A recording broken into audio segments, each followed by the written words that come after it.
Hi, I'm Glenn with Family Handyman.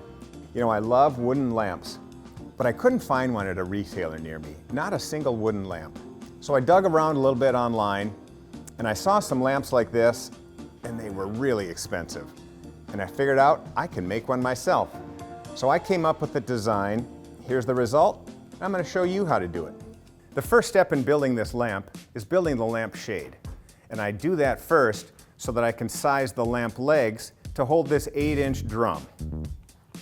The lamp is made from what's called Japanese shoji paper. It's used in a lot of room dividers or doors in traditional Japanese places. But inside the lamp is this styrene paper. It's stiff enough to add structure to the shade, but it's a flame-resistant material that will protect the paper from high-wattage light bulbs. Before I started this lampshade, I made sure that my work surface was flat and clean so that the shoji paper adheres cleanly to the styrene. Styrene has an adhesive backing, so I'm peeling this paper off and the shoji paper adheres to the styrene easily. I'm using double-sided tape on both the bottom and the top lampshade ring. And with my lamp paper and the styrene still face down on the work surface, I place each ring at the top and bottom of the styrene. Now I slowly roll the rings along the styrene's edge, making sure they stay straight, and that forms my lampshade drum.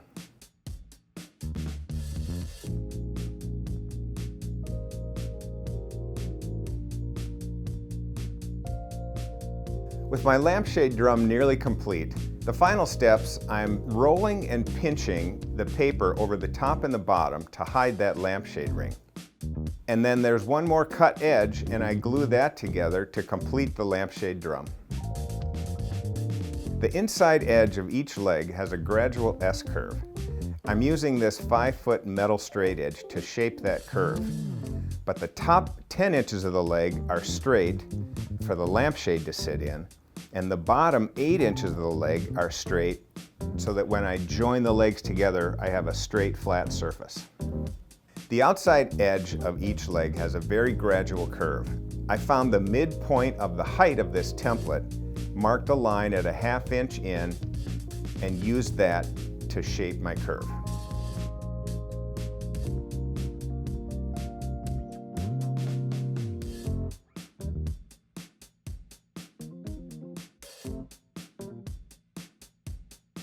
I'm using a jigsaw to cut just proud of my curve lines.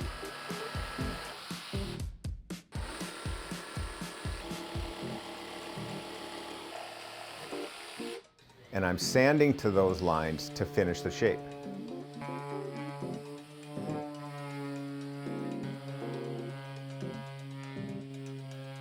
All 4 legs of this lamp are identically shaped, and I place the template on the cherry and transfer the curve shapes.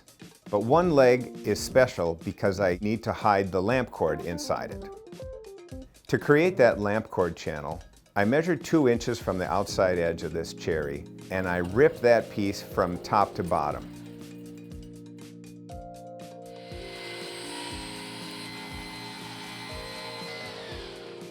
Then I cut repeated passes on the table saw to create a 1/2 inch channel before I glue these pieces back together.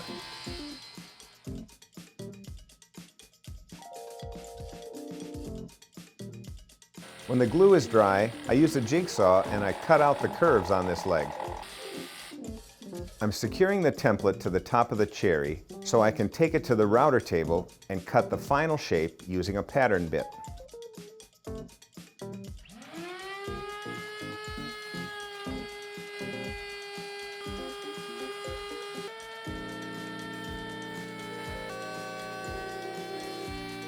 The other 3 legs have no wire channel, so I shaped them the same way using the jigsaw, the template, and the router table. I used a roundover bit in my router to finish the shape of each leg, except for the bottom 8 inches of the legs that need a square edge to glue the lamp together.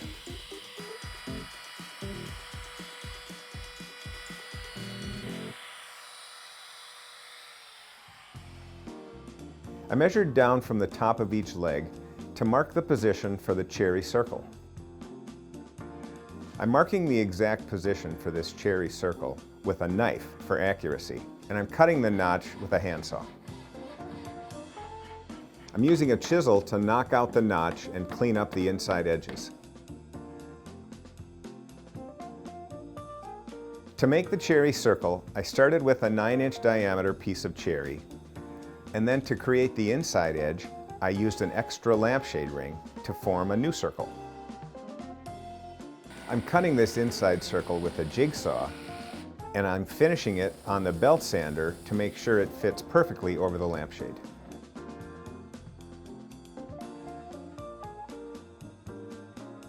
So I have the 4 notches cut that will sit at the top of this lamp. Now I'm preparing to join the 4 legs together at the base. I'm going to use dowels, and they're all going to connect in this cherry strip in the middle. But I need to make sure that the dowels are offset so they don't crash into each other inside that strip. With this dowel jig, I'm drilling the holes in each leg. And then I'm using dowel centers to mark the position on the joining strip for the corresponding holes.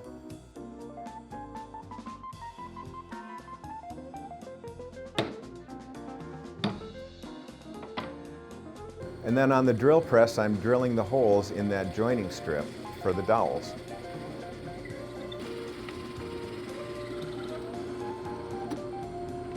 I'm gluing 2 opposite legs together, clamping them and letting that glue set up. Before joining the other legs, I need to place this circle inside the notches. No glue, no screws, just the circle inside those tight notches.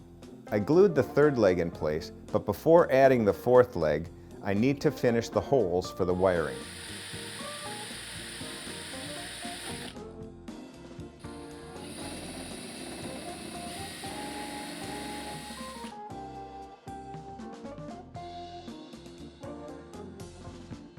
After applying a few coats of finish, I fished 1 insulated wire through the hole to make it easier to pull the final lamp cord all the way through.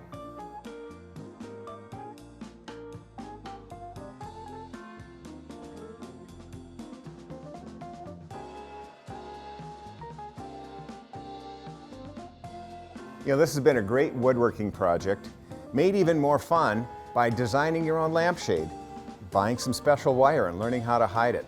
I really enjoyed building this thing, and I saved a whole bunch of money. For more great woodworking projects and tips, visit us at familyhandyman.com.